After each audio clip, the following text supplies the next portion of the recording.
let's talk about some procedures. Per AIM 528, obstacle departure procedures. They only provide obstacle clearance. They may be flown without an ATC clearance unless a SID or other obstructions are assigned, like radar vectors. The graphical ODP denotes obstacle in the chart title. All new RNAV ODPs are available in graphical form, found in the front of the NACO chart booklets, arranged alphabetically by city name. Jeppesen charts show ODPs under the airport diagram page or at larger airports on a separate chart. Standard instrument departures, SIDs, provide obstacle clearance and help reduce radio congestion and workload by simplifying ATC clearances. This is in AIM 528. The pilot nav SIDs. The pilot navigates by charted routes with minimum radio instructions. The vector SIDs, our navigation is based on radar vectors. Routes are not printed in the chart. Some SIDs depict non-standard radio failure procedures, and if you file no SID in the remarks of your flight plans if you choose not to use them.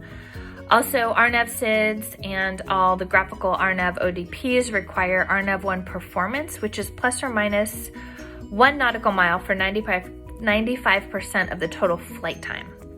STARS, the standard terminal arrival, per the AIM 541, serves as a transition from the en route structure to a point from which an approach can begin. Transition routes connect en route fixes to the basic STAR procedure, usually named according to the fix at which the basic procedure begins. As with the SID, you may state no STAR in your flight plan remarks section if you choose not to use them. RNAV STARs require RNAV1 performance. Okay, a couple of the things about departure clearances. The basic one is craft, clearance limit, route, altitude, frequency for departure, and transponder code. Clearance void time is the time at which your clearance is void, after which you may not take off. You must notify ATC within 30 minutes after the void time if you did not depart.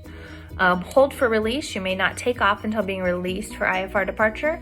Release time, the earliest time the aircraft may depart under IFR. Expect departure clearance time, a runway release time given under traffic management programs in busy airports. Aircrafts are expected to depart no earlier and no later than 5 minutes from the EDCT, expected departure clearance time. And then abbreviated departure clearances would be cleared as filed. And this is in the AIM 4-4.-3, 5-2-5, and 5-2-6. So mandatory reports under IFR, the acronym to remember will be Marvelous VFR C500. You will need to report at the missed approach per AIM 533. The airspeed plus or minus 10 knots divided by 5 degrees change of filed true airspeed according to the AIM 533.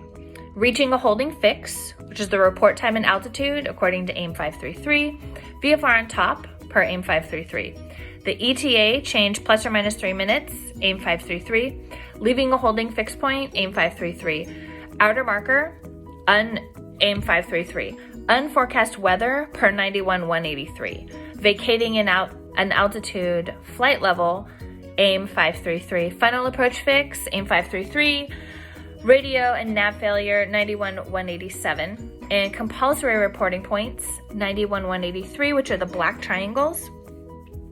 And 500, unable to climb or descend 500 feet per minute. AIM 533 is required not only in non-radar environments. Required only in non-radar environments. The position report items are aircraft identification, position time, altitude flight level, type of flight plan, except for communicating with approach control, ETA, the name only of the next succeeding reporting point along the route of flight, and any pertinent remarks. IFR takeoff minimums for 91-175. No takeoff minimums mandated for Part 91 operations. For part 121, 125, 129, and 135, the prescribed takeoff minimums for the specific runway. If there are none, 1 to 2 engines is 1 statute mile visibility, and more than 2 engines is half statute mile visibility. Let's discuss holding patterns. So adjust the outbound leg so the inbound leg takes at or below 14,000 feet MSL is 1 minute, and above 14,000 feet is 1.5 minutes. If you're doing DME GPS hold, fly the outbound leg to the specified distance from the fix or waypoint. The maximum holding speeds up to 6,000 MSL, 200 knots. 6,001 to 14 is 230 knots. Above 14 is 265 knots. You may be restricted to 175 knots on some instrument approaches. At Air Force fields, 310 knots. Navy fields, 230 knots unless otherwise depicted. This is per AIM 537. IFR altitudes. There's decision altitude and height, maximum authorization altitude, minimum crossing altitude, minimum descent altitude and height, minimum en route altitude, which ensures navigation coverage and the 1,000 feet above non-mountainous terrain or 2,000 feet above mountainous obstacle clearance. MOCA, which is minimum obstruction clearance altitude, provides navigation and coverage and obstacle clearance within 22 nautical miles of the NAVAID. MORA, minimum off-route altitude, on Jeppesen charts, it includes grid and route MORA. The MRA is minimum reception altitude, MVA, minimum vectoring altitude, OROCA, off-route obstruction clearance altitude on NACO charts.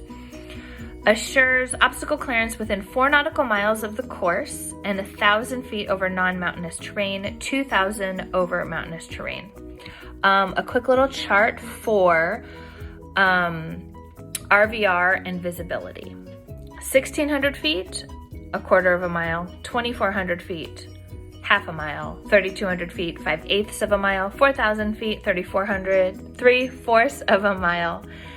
4,500 feet, 7/8 of a mile. 5,000 feet, 1 mile. 6,000, 1 1/4.